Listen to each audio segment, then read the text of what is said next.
One of the biggest challenges your kids are going to have when they're getting started with programming is overcoming those little hurdles and obstacles that they can get caught up on and held back in their programming.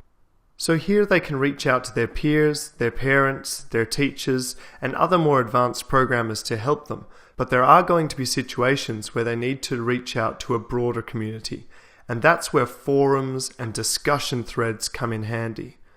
So for programmers, one of the best places to go is Stack Overflow.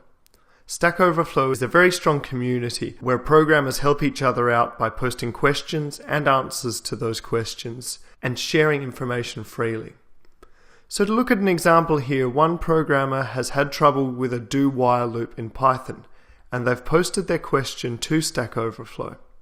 What we can see below is we have a whole number of answers, but the best answers are voted towards the top. So you can see that the top quality answer has received 189 votes from the community.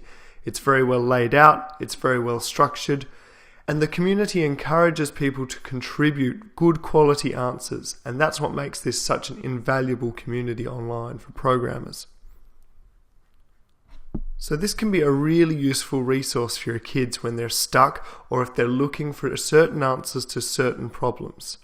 What's great about this is your kids will start coming to Stack Overflow and other forums like it to find out answers to their questions. If they're unable to get their answers, they can ask the question themselves. And over time, they will actually find themselves answering questions for other people as they become more experienced in their programming. Another option is to go to specific discussions or specific forums for a certain language. So this is the Scratch forum, where there's all sorts of conversations happening about the Scratch platform. What's great about this is there's all sorts of different conversations going on, not just around problems and solving them, but about project ideas, about ways to improve your skills, questions about the system, suggestions for how it could be improved, even down to different languages as well. So it's a really broad community around a certain language. Once again, depending on what language you're looking for, there's many forums out there, and it's a matter of finding the right one for you and the community you want to be a part of. Another great option is blogs. There's millions of different software development blogs out there. This is just one called CSS Tricks for web design and web development.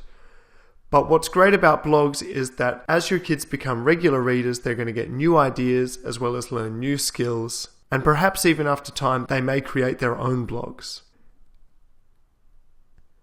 And one of the most useful resources to any programmer, Google is always a great option for searching for specific strings or specific error codes, and you'll get pointed to all sorts of different references that can help your kids overcome these problems.